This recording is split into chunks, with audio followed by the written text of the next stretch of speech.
ఈరోజు ఉదయం జగన్మోహన్ రెడ్డి ఆధ్వర్యంలో నడిచే సాక్షి పత్రికలో నాకేదో సుప్రీంకోర్టులో షాక్ వచ్చిందని ఏదో అలా తొలి పేజీలో మంచి పాడు, మూడో పేజీలో ఇంకొంత వేసి మంచిగా అవరాజ్ ఇచ్చాడు జగన్.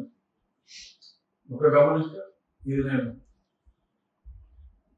డిప్యూటీ స్పీకర్ హోదాలో మాట్లాడతాను. ప్రోగ్రామ్ కృష్ణరాజు గానే మాట్లాడుతాను. ఏ జగన్మోహన్ రెడ్డి చేత నేను హింసించబడ్డాను, ఆ హింసకు గురి కాబట్ట ప్రోగ్రామ్ కృష్ణరాజు గానే మాట్లాడుతున్నా. ఇక్కడ నేను డిప్యూటీ స్పీకర్గా మాట్లాడటం లేదు. అప్పట్లో జగన్మోహన్ రెడ్డి ముఖ్యమంత్రిగా విచ్చలవిడిగా వ్యవహరిస్తున్న రోజుల్లో అతడికి నాకు కొన్ని పాలసీల మీద డిఫరెన్స్ వచ్చిన తొలినాళ్లలో అప్పట్లో అతని పార్టీలో ఉండి తర్వాత ఇంకేదో పార్టీలోకి వెళ్ళి ఎంపికైన ఒక అజానుబాహుడి నేతృత్వంలో కంప్లైంట్ ఇప్పించాడు. అది వెంటనే అప్పట్లోనే సిబిఐ వాళ్ళతో ఇమ్మీడియట్ గా ఒక రైడ్ చేయించి, అప్పట్లో సాయిరెడ్డి గారు అక్కడ ఉండేవారు కదా, ఆయన కూడా అక్కడ ఫాలో అప్ చేసి ఎఫ్ఐఆర్ కూడా అప్పుడే హడావుడిగా చేయటం జరిగింది. ఇన్వెస్టిగేషన్ కూడా అయిపోయింది. బట్ వేరే బంచ్ ఆఫ్ ఎవరెవరో ఇటువంటి ఎమర్జెన్సీగా నోటీసులు ఇవ్వకుండా ఇలా ఎఫ్ఐఆర్లు చేస్తే కొద్దిమంది సుప్రీంకోర్టులో ఉంటే వాళ్ళతో పాటు నా కేసు కూడా ట్యాగ్ అయింది. ఆ ట్యాగ్ అయిన కేసులో 3 సంవత్సరాల తర్వాత దాన్ని నిన్న అన్ని కేసులతో పాటు నాది ఒక కేసే కాదు, ఈ సాక్షుడు నా కేసే రాశాడు ఒక కంపెనీ, కేసు పేరు ఓకే ఫైన్.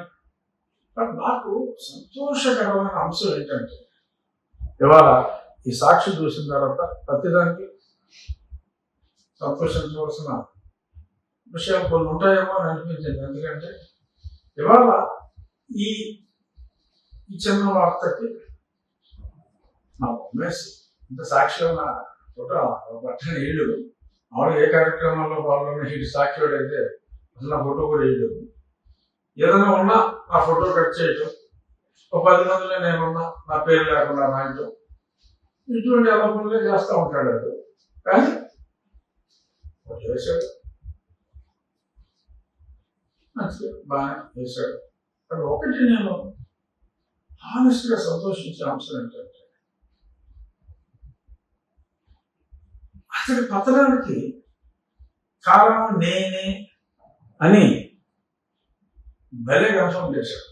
ఎందుకంటే ఒక చిన్న మ్యాటర్, ఒక 15-20 మ్యాటర్లతో కలగలిపిన ఒక మ్యాటర్, ఒక కామన్ జడ్జిమెంట్లో ఆ బొమ్మ వేసి తొలి పేజీలో వేసి లోపల పేజీలో మళ్ళీ వేసి అంత స్పేస్ నాకు ఇచ్చేది కదా. ఏమంటున్నారు నా మీద? ఏదైనా ఈ పతనానికి కారణపడి నేనే అని చెప్పి యావత్ తెలుగు జాతికి ప్రూవ్ చేసినందుకు డెఫినెట్గా సంతోషం.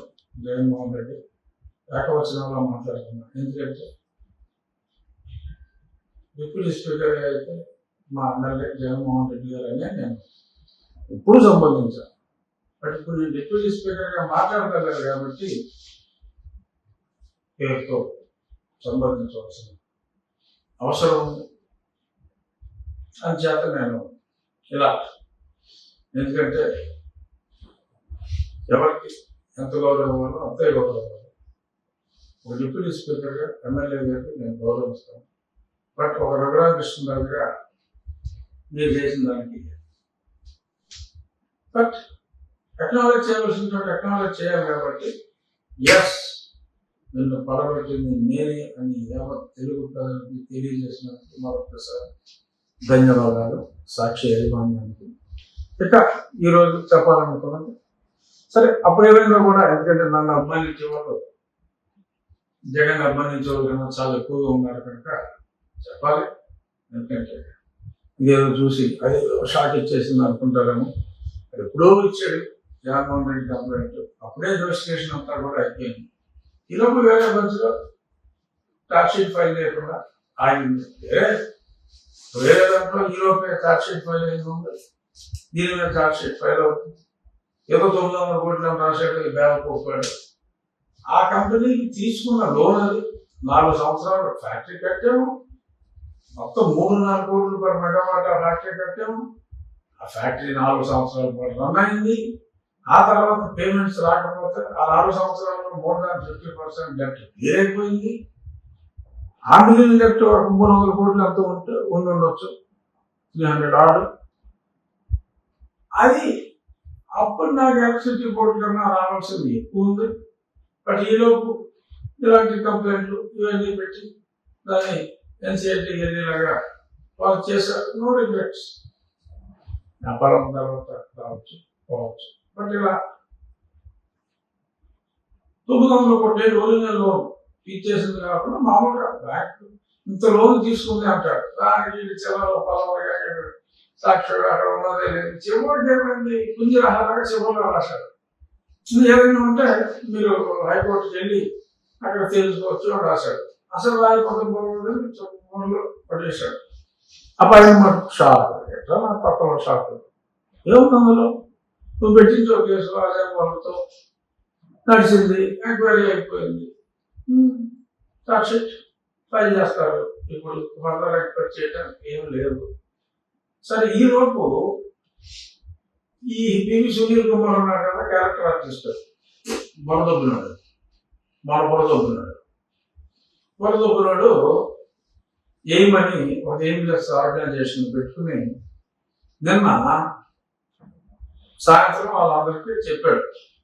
ఏంటంటే ఇవాళ నుంచి అంబేద్కర్ గారి విగ్రహాల దగ్గర రఘురామకృష్ణరాజుపై ఎంక్వైరీ చేయాలి. జరుగుతుంది కదా, జరిగిపోయింది కదా, చేసుకుంటారు, ఛార్జ్షీట్ వేస్తారు. దానికి ఇప్పుడు ఇతను అరెస్ట్ చేస్తారని వాళ్ళు భయం పట్టుకుంటారు. రేపు వేసేస్తారు. ఎందుకంటే ఎవిడెన్స్ అన్ని క్లియర్గా ఉన్నాయి. చాలా స్పష్టంగా ఒక డిఎస్పీ స్థాయి అధికారి, ఎస్ఐ స్థాయి అధికారులు, కానిస్టేబుల్స్ స్పష్టంగా ఆ సంఘటన జరిగిన తర్వాత ఎవరన్నా మాట్లాడితే ఎవరన్నా చెప్తే చంపేస్తాను అని చెప్పి ఈ సునీల్ కుమార్ బెదిరించాడు అన్న 164 స్టేట్మెంట్ మ్యాజిస్ట్రేట్ ఎదురకుండా దేవుడు కూడా కాపాడాడు. అతడు వడతూపులు చూసి నా దగ్గర ఏముంది, ఏదో మొన్న రెడీ చేసుకున్నాడు, ఒకవేళ నన్ను అరెస్ట్ చేస్తే కనుక అందరూ ఆందోళన చేసేయాలి అని చెప్పాడంట. ఇవాళ నుంచి అంబేద్కర్ గారి విగ్రహాల దగ్గరికి వెళ్ళి వీళ్ళు అంబేద్కర్ గారి ఆశయానికి వ్యతిరేకంగా మరి ఏంటంటే దళిత క్రిస్టియన్లకి రిజర్వేషన్లు ఎవరా మార్చుకుంటే మార్చుకోవచ్చు. ఆయన రాసిన రాజ్యాంగం గురించి నేను మాట్లాడుతున్నా. ఆ రాజ్యాంగం తప్పని మళ్ళీ సమర్థించే వాళ్ళకి వ్యతిరేకంగా అంబేద్కర్ విగ్రహం దగ్గరే, అంబేద్కర్ గారి విగ్రహం దగ్గర వీళ్ళు ఆందోళన చేస్తూ రఘురామకృష్ణరాజు గారు ఆయన స్పీకర్ పదవిలో ఉన్నప్పటికీ, డిప్యూటీ స్పీకర్ పదవిలో ఉన్నప్పటికీ చెయ్యాలి చేస్తారా, దానికి సంబంధం లేదు, చేస్తారు. మీరు ఊపి వర్తకులకి భయపడే వాళ్ళు ఎవరో ఉండొచ్చేమో కానీ మన దగ్గర కుదరదమ్మా, కుదరదు. ఏ ఆశాలు వేషాలు వేసుకోండి, వారు మాట్లాడతారన్నారు, చేసుకో. అన్ని విగ్రహాల దగ్గర రఘురామకృష్ణరాజు డౌన్ టీవీ సునీల్ కుమార్ జిందాబాద్ అని చెప్పి మీ ఆశాలు, మీ పార్టీ ఆశాలు మీరు వేసుకోండి. ఓపెన్ గా చెప్తున్నా, మీ పార్టీ ఆశాలు మీరు తీసుకోండి. వెయిట్ చేస్తాను. ఇక నిన్న ఒక వీడియో వచ్చింది నాకు. జనవరి 1 నుంచి కొంతమంది దళిత క్రిస్టియన్లకి రిజర్వేషన్లు ఇవ్వాలి, రఘురామకృష్ణరాజు ఆగడాలు నశించాలి, ఆయన కొన్ని ప్రార్థనాలయాలు కూల్చివేశారు ఉండిలో. అందుకని ఉండిలో ఆవరణ నిరాహార దీక్షలు, నిరవధిక నిరాహార దీక్షలు చేస్తాం. రాజ్యాంగం మీద పోరాడండి, అంబేద్కర్ రాజ్యాంగం మీద పోరాడండి. ఎవరు పోరాడుతున్నారు? నేను సక్రమంగా అనుమతులు తీసుకుంటే ఏ ప్రార్థనాలయాలు దేవాలయాలకి నేను ఎందుకు వెళ్తాను? రోడ్డు మీద, కాలువల మీద, కాలువ గట్ల మీద కూడా కాదు, కాలువల మీద కొన్ని ప్రార్థనాలయాలు ఉంటాయి.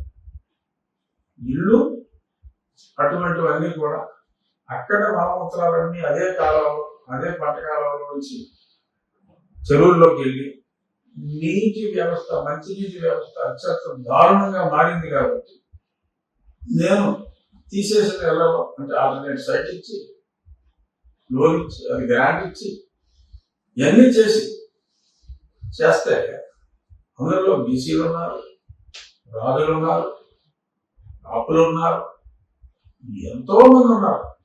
కొంతమంది దళిత క్రిస్టియన్స్ కూడా ఉండొచ్చు. అక్కడ మేము అయ్యేమి చూడాలి. సో దేవాలయాలు కూర్చారు, ప్రార్థనాలయాలు కూర్చారు, మసీదులు కూల్చారు, ప్రార్థనాలయాలే దాని గురించే మాట్లాడారు. కూల్చారు అని చెప్పి మాట్లాడటం ఖచ్చితంగా కాలువగట్లు మీద అనుమతులు లేకుండా, రోడ్డు మూవ్మెంట్ లేకుండా, కాలువల మీద ఈ చివరి నుంచి ఆ చివరికి కాలువ మీద టర్లే చేసి ఎవరికాల్లో కట్టుకుంటే అది నా రిపేర్లకు అంతరాగం, ఆరోగ్యానికి ఇబ్బంది ఆ నీరు అని చెప్పి చర్యలు తీసుకున్నమాట వాస్తవం. బట్ అది ప్రార్థనాలయం కాదు, ఫలానా వాడు ఇల్లేదు కాదు.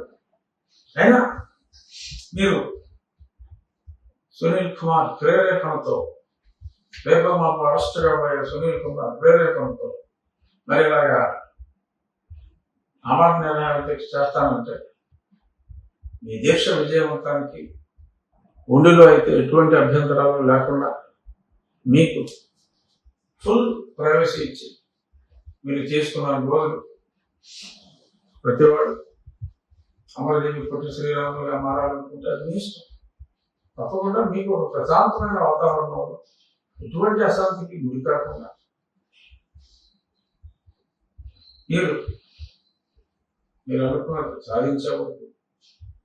మళ్ళీ పార్లమెంటు సమావేశం మీ కోరికలు తీర్చి రాజ్యాంగాన్ని, అంబేద్కర్ రాసిన రాజ్యాంగాన్ని కాదని మరో నూతన రాజ్యాంగం పివి సునీల్ కుమార్ గారి నాయకత్వంలో మీరందరూ ఎయిమ్లెస్గా పోరాడే మీరందరూ ప్రభుత్వాలను కూడా చంపే ప్రయత్నాలు చేసి చావచత కొట్టినప్పటికీ కూడా జస్ట్ దళితుడు అనే ఒకే ఒక్క కారణంతో అతను దళితుడు క్రిస్టియన్ అందరికీ తెలుసు. ఏదైనప్పటికీ అతనికి మీరు కొమ్ము కాల్చి మీరందరూ ఒకవైపు, నేను కొన్న ఒకవైపు, కమాన్, I'm not challenging, but I'm ready to face your agitations against me. Once again, thank you for giving me the right elevation at the right time. Goodbye.